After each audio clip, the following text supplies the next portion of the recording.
தெனாலிராமன் கதைகள் 11. ரொட்டி பரிசு. ஒரு நாள் மன்னர் கிருஷ்ணதேவராயருக்கு ஆச்சரியமான ஒரு பரிசு வந்தது. அது ஒரு பெரிய பெட்டிக்குள் இருந்தது. திறந்து பார்த்தால் உள்ளே பழைய ரொட்டிகள், அதனுடன் ஒரு குறிப்பு: இது ஒரு அற்புத பரிசு, இதை சாப்பிடும் நபருக்கு உலகளாவிய புகழ் கிடைக்கும். ஆனால் அதற்குரிய தகுதியுள்ள நபர் மட்டுமே இதை சாப்பிட வேண்டும். மன்னர் நெருப்பு பார்வையுடன் அமைச்சர்களை திரும்பி பார்த்தார். யார் இதை சாப்பிட தகுதியானவர்? அமைச்சர்கள் ஒருவருக்கொருவர் பார்த்தனர். மன்னர் வழக்கம் போல சிரித்த வண்ணம் கேட்டார், ராமா, இது உனக்கேற்ற பரிசா? தெனாலிராமன் நிதானமாக நின்றான். அந்த ரொட்டியை உயர்த்தி பார்த்தான். நக்கலுடன் சொன்னான், மன்னா, இதை சாப்பிடும் நபர் ஒரே ஒருத்தர் தான். அவர் இதை அனுப்பியவர்தான்.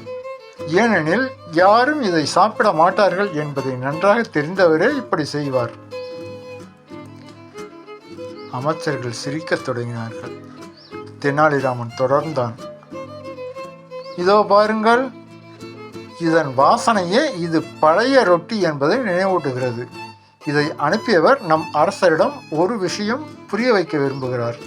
அதாவது, பாரம்பரிய பொருட்களின் மெல்லிய அழிவையும் அதை நாம் மதிக்க மறக்கும் போக்கையும். ஆனால் அவருக்கு ஒரு விஷயம் தெரியவில்லை. நம் அரசரிடம் நம்மை மாதிரி நாகரிகமான புத்திசாலிகள் இருக்கிறோம். தெனாலிராமன் ரொட்டியை எடுத்தான். அதை சிறு அடுப்பில் போட்டு சுட்டான். அதை சிறு துண்டுகளாக வெட்டி ஒவ்வொருவருக்கும் வழங்கினான். அதற்குள் ஒரு புதிய வாசனையுடன். அரசர் சுவைத்து பார்த்ததும் ஆச்சரியமடைந்தார். இது ரொம்ப சுவையா இருக்கு ராமா, அது எப்படி?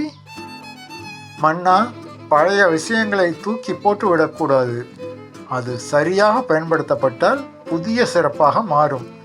இதேபோல் பழைய அறிவும் பழைய மரபும் பழைய உணவும் மேம்படுத்தப்படும் போது புதுமையை உருவாக்கும். அரசர் அந்த பரிசு அனுப்பிய விருந்தாளிக்கு, ரொட்டியை புரிந்து கொண்டவனுக்குத்தான் புகழ் வந்து சேரும் என்ற தங்கப்பட்டயம் அனுப்பினார். ஒரு ரொட்டியின் மூலம் தெனாலிராமன் வழியாக ஒரு புதிய சிந்தனை அங்கே விதைக்கப்பட்டது.